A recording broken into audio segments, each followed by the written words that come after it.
What's up, guys? We're going to talk about the newly released GoPro Mission 1 lineup. I cannot wait for this series. I do think GoPro is back with this series. Having that 1-inch sensor, 8K 60 frames per second, really is going to be game changing for the action camera world. And I cannot wait to get my hands on this. But I wanted to talk to you guys about what some of my favorite features about this camera are going to be and why I think this camera is going to be something you're going to want to add to your kit. So let's get into it. Okay, let's start off with that 8K sensor. I mean, this is huge, right? They're putting a 1-inch sensor in the new GoPro Mission series lineup.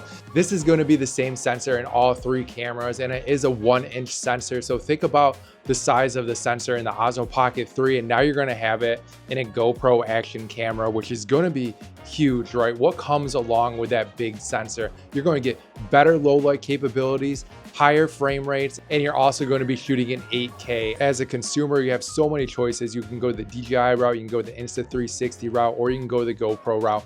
And I do think with this new sensor, with how big it is and all the capabilities that are going to come with it, it is going to put GoPro back on top. So I'm excited to see what this sensor does for the Mission 1 series. Now, when talking about the Mission 1 series, there are going to be three different cameras. So you have the Mission 1, you have the Mission 1 Pro, and the Mission 1 Pro ILS. Now, let me explain a little bit of the differences. So the Mission 1 and the Mission Pro 2 are both going to have a fixed lens on there. This is great because it's going to act like a traditional GoPro. So the lens is going to be fixed. You're not going to be able to change it, but you know this is going to be a high quality lens from GoPro. After reviewing it, the main differences between the 1 and the 1 Pro is the 1 is only going to be able to shoot 8K 30 frames per second, while the Pro version is going to be able to shoot 8K 60 frames per second, which is something I am really looking forward to.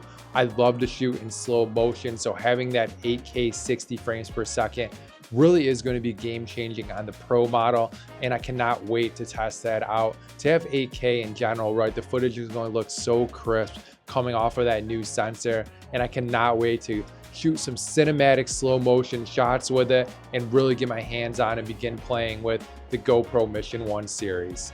Also, the Mission 1 is only going to be able to shoot 4K 120 frames per second, where the Mission 1 Pro and Mission 1 Pro ILS will be able to shoot 4K 240 frames per second, which is really cool. I think you get some really creative shots, especially in slow motion. Now let's talk about the ILS model. So the ILS model is a very interesting concept from GoPro, right? So this camera is going to have a micro four thirds mount on it, which is pretty cool because if you've used micro four third mounts in the past, you know you can pretty much adapt any lens to them, right? So I'll be able to put my Leica R lenses, my Canon FD lenses, and hopefully GoPro partners with someone to create some unique micro four third lenses of their own. I think that is a direction I could see them going, and I'm super excited to see what they do with this micro four thirds mount.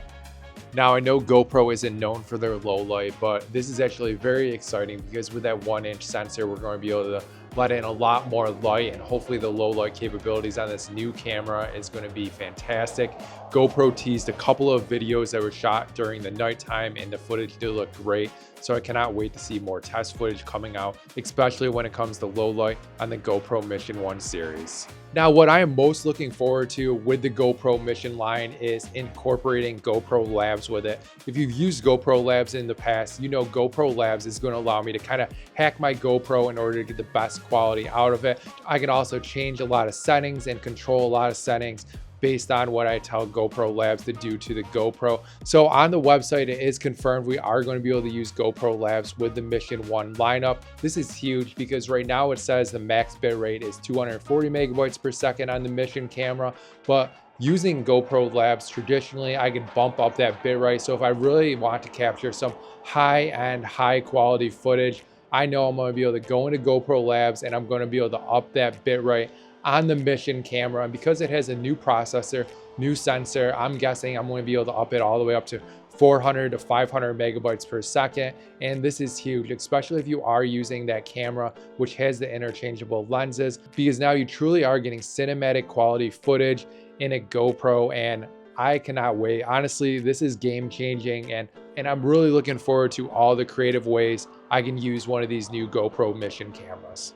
Now let's talk about that open gate sensor. Because all three of these cameras are going to shoot 8K open gate, this is huge if you're a content creator like myself. So a lot of times I am shooting video horizontally like this, but then I may want to go in later and crop for a vertical image that I can use on TikTok or Instagram.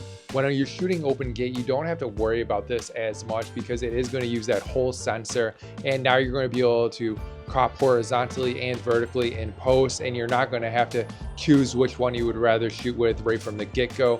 This is huge because a lot of times with GoPro, right, I'm just attaching this to my bike, or I'm just using this as a walking around vlogging camera.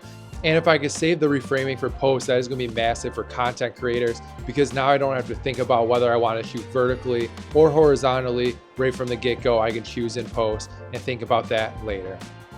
Now, I do think GoPro is also going after that point and shoot camera, right? So they announced that you are going to be able to take up to 50 megapixel photos on this new GoPro Mission camera, which is a lot of megapixels to play with, right? 50 megapixels is huge. I'll be able to zoom in and the quality is going to be exceptional. It also is confirmed that you will be able to shoot raw files on this camera, and they do have a couple of accessories which is going to allow you to add a grip and a shutter to the camera, which is really going to make it feel like a traditional camera while you're out there holding it. I think this is great because now you really do only have to carry around one camera with you that is going to be able to take some amazing photos and videos while you're out there capturing your adventures or you're out there capturing your day-to-day. This is going to be great for everybody who is out there using the GoPro Mission and wants to take advantage of photos and videos on the go.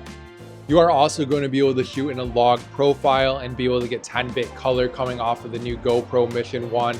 This is really cool because if you are into color grading like I am, you're going to be able to shoot that flat profile and you're going to be able to color grade it in post.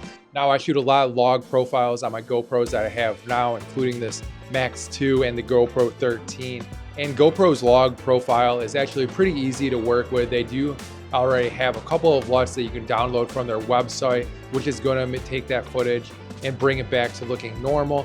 But also now you're going to be able to bring that log footage coming off of this amazing sensor into DaVinci Resolve or Premiere, and you're going to be able to begin to color grade it the way you want to and the way you see fit.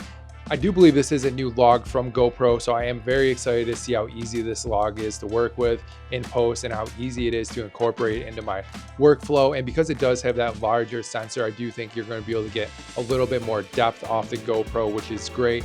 Awesome. Well, those are some features that I'm really looking forward to in the new GoPro. I'm sure you're looking forward to some as well. Please share your thoughts in the comment section below. Let's keep the discussion going down there. Also, if you're not already following me over on Instagram and TikTok, I'll leave my handles up right there. And you can also follow me over at Substack. It's ColeBielecki.substack.com. I'm sharing a lot of filmmaking content over there. I'll see you guys in the next one. Peace.